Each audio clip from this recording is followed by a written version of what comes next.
man, what's going on? This is DRIICK to the Y, Dricky Graham, and right now you're listening to The Biz with B. Salute. The Dricky Graham on the line. How you doing, Dricky? Hey, yo, I'm doing real good, man. I appreciate you for having me. You know, thank you for taking the time out to even want to interview me, man, so I appreciate it. Not a problem. Like I told you before we got started with the interview, you were definitely dope, and I just want to, say thank you for taking the time out, because I know you've been busy with touring, stuff like that, so thank you.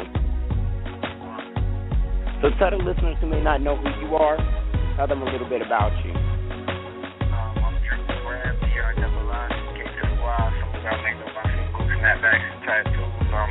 The government calls me Nasir Frederick Graham, and I was basically born in New Jersey, raised in Oxford, North Carolina, so it's 919-973 stand up. That's a little bit. I've been basically grinding and rapping for like my whole life. First time I was in a music video, I was 3 years old. A little bit underground video. Song in the life with folks from Captain. That was a 3-year-old Dricky Graham. And I've been rhyming basically seriously since I was 14. And right now, I'm professional. So my 5th year, 9 years old. Wow. That's what's up, and congratulations on all the success so far. I definitely would say I've not seen an independent artist like yourself get so much great response like you. So, that's I'm sure you have to be really honored and happy about that. Yeah, most definitely. Yeah, I appreciate all the fans, everybody that supported my music, everybody that's just backing me, as in totality. So. Cool. So, like you mentioned, you're best known for the single Snapbacks and Tattoos. Now, when you wrote that record, what inspired it? Actually, I went out and got my first tattoo around the time I turned 18 years old. And my first tattoo was on the back of my neck, and it's in memory of my sister that passed away on my mom's side. Okay. So, after I got that tattoo, it kind of inspired me to make it a song about tats, but not only just about tats. So I was thinking about anything that I like, and then it turned from something that I like to I see everybody wearing it. Snapbacks is kind of like a soccer fashion that came back from the 80s with NWA, Tupac. You see them wearing it in Juice and all of that, and so. Since it kind of revamped itself, I decided to kind of revamp the song, and I wrote the song. I kind of had it for a minute, and then I ended up running into Young Berg and his producer. He hit me up with his producer, Arch the Boss. Right. Tracks. It's and instantly when I heard the beat, I was like, "This is the song." This is the song, and the chemistry just like that. That's what's up. Now, how was it? Just working with them. Yeah, they're very hard workers, they're very good. So salute to Young Bird and the whole YSM family, everything that they're doing. They're definitely hard workers, man. He's definitely on his grind and everything, and, he supports me, I support him too. Definitely. So let's talk about, the BET Awards this year. I know it was your first time doing the red carpet and being nominated now. When you first heard that you were nominated and you were going to be walking, the red carpet, what was your, initial thoughts?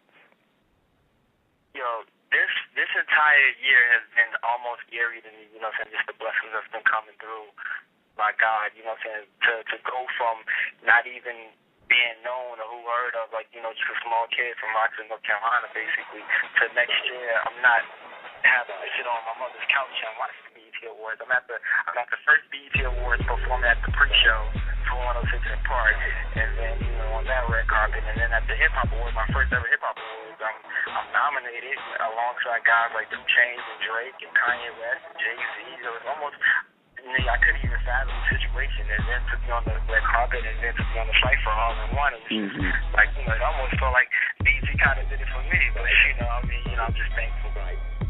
Right. And I definitely would have to agree with that statement you just brought up. This is definitely a statement that you made saying that BET did that just for you. I think they really did that just for you. And I think, and I'm going to tell you why I think that, because to me, you're underrated, but you're still, you get your proper recognition. You know what I'm saying? And I think it was definitely a great way for you to get recognized for your hard work. Just the Cypher, I was like, wow. I was already wowed for when I first heard Snapbacks and Tattoos, but I was like really wild. I was like, oh my gosh. Yeah. I was like, I can't get enough of this dude's music. So, yeah, not a problem. So, what projects are you working on right now? I mean, I know you dropped the mixtape. Actually, let's talk about the mixtape that you have out right now, just in case people that are listening and they don't have it, but they're a fan of yours, but they're, you know, a little slow in time. Let's talk about the mixtape a little bit. Yeah, the mixtape is called You Gotta Start Somewhere. It's my first ever mixtape ever crafted together. I'm just hosted by DJ Ill Will. You can go get that on Live Mixtape. You can go get that on datpiff.com. You can go get that on hothiphop.com. And basically, you know, the mixtape to me was the pinpoint of like who's Tricky Glenn and what am I bringing to the table and how am I different from a lot of the artists that are.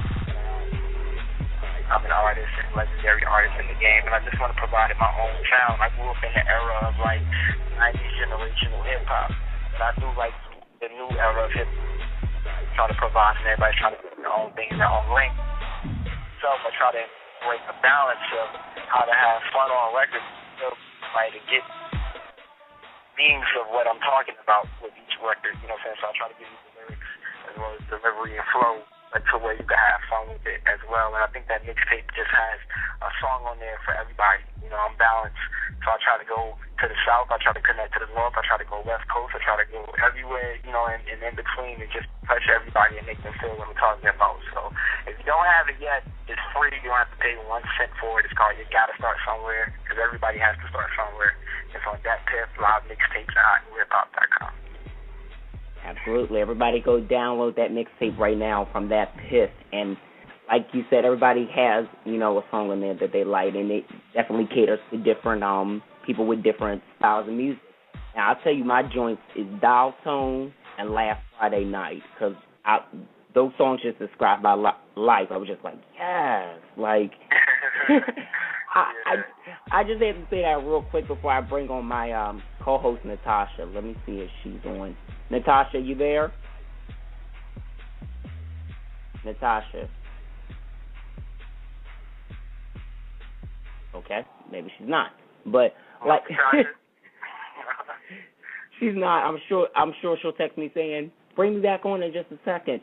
But yeah, definitely those joints right there were my favorite. Now, what is your personal favorites from the mixtape?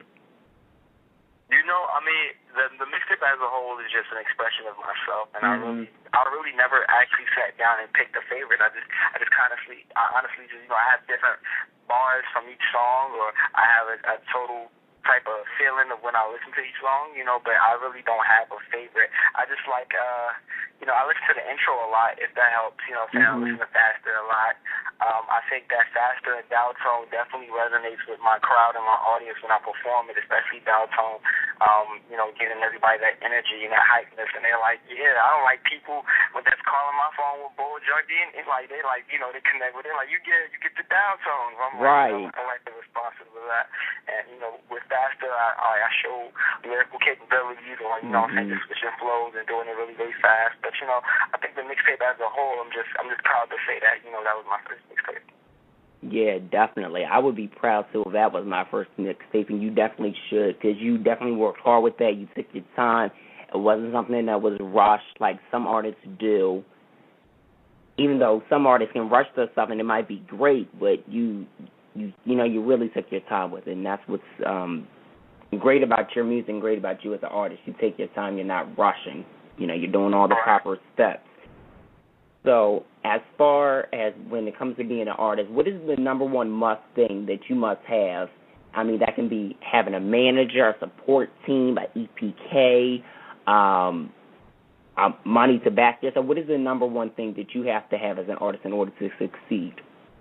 I think that, you know, a foundation of a good artist is not, you know, not even just the artist themselves. You do have to have a great team, you know, to support and to back you. You do have to have, a person that's going to be able to take care of this side while you're doing this. Because most artists, although we have to, you have to know that this is the music business, is not just the music. But you still, most artists just want to focus on doing their job. But, you want to have a strong team and know that you can trust that team, whether it's your manager, your publicist, the label, anybody in that category that can just help you and push you that much further and lift your project up. So, you just want to have the best support group that you can have, and I think that is key.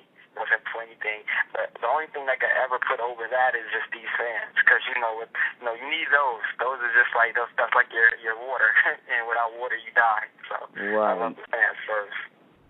And how has the reaction from the fans overall been? Would you say in one word?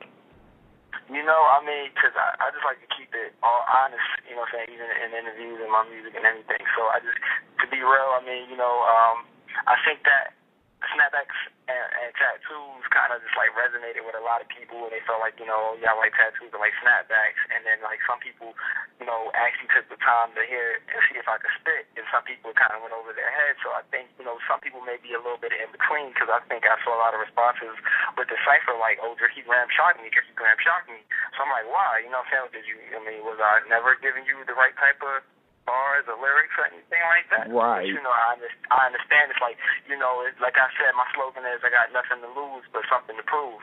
So it's just like, I constantly just have to overcome, and show people what type of artist I'm trying to be. But for the entirety of the career so far, it is way more love than it is hate.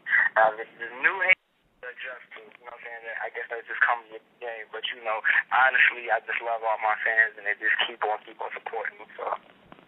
Right, absolutely. Now, I got a couple fan questions for you, and Jalissa wanted to know, how many tattoos do you have now, presently, at this time?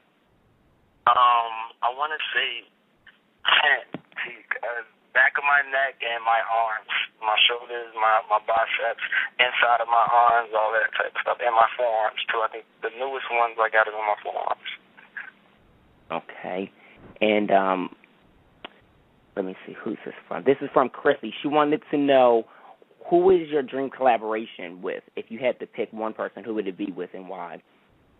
Man, if I had to pick one artist, I grew up listening to a lot of folk, but, at a period in my life where I just thought, oh, man, he's just so dope at what he does, one of the key artists that stands out has got to be Eminem.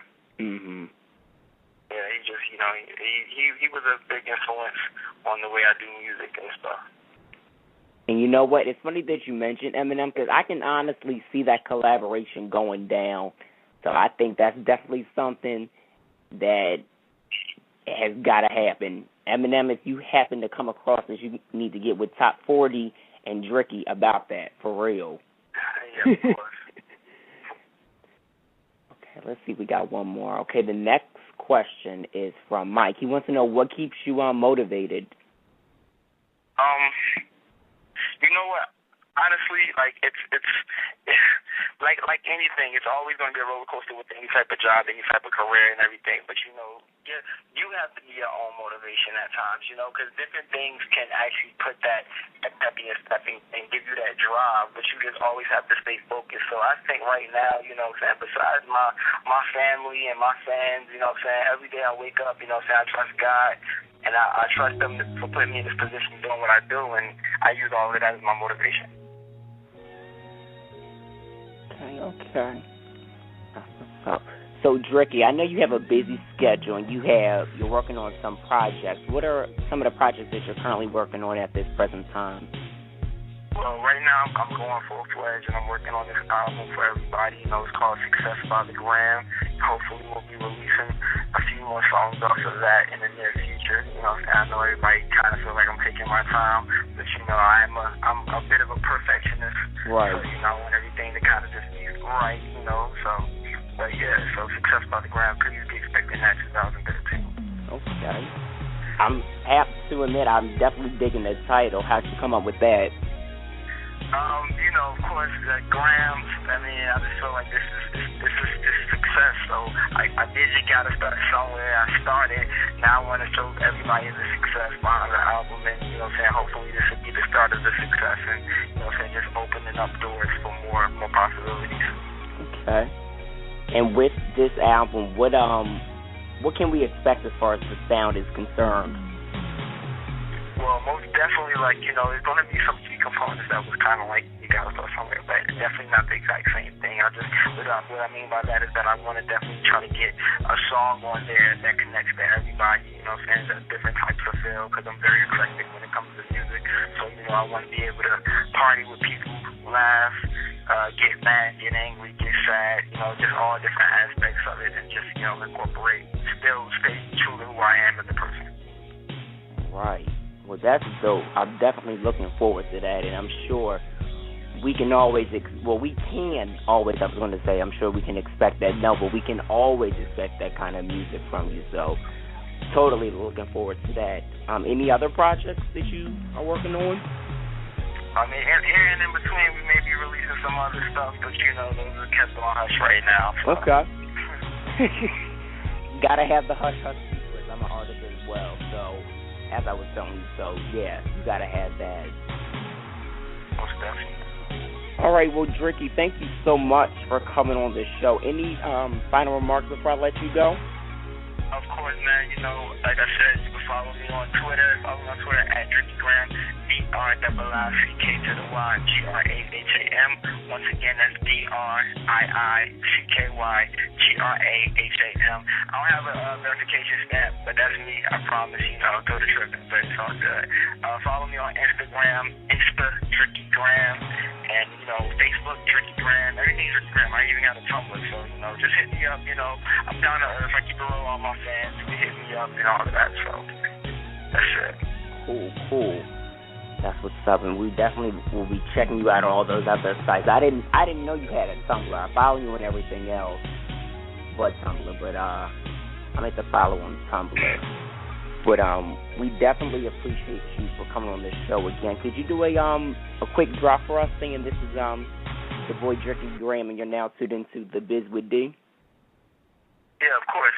Hey, man, what's going on? This is DRIICK-GRAHAM, and right now you're listening to The Biz with D. Salute. Thank you so much. And you were honestly one of the first ones to get it right, because everybody's like, oh, what's the name of the show? The Biz. I say The Biz with D, and then they're like, you're now tuned into The Bizly D. I'm like... Actually, after a lot of the times, they're so complicated that when I hear one that's simple, it's just like, okay, it's cool. I'm on it. Yeah, and it is so simple. I'm just like, I don't understand why you guys don't get it. It's not like I'm saying, okay, say My Fierce Wings Radio, just that alone.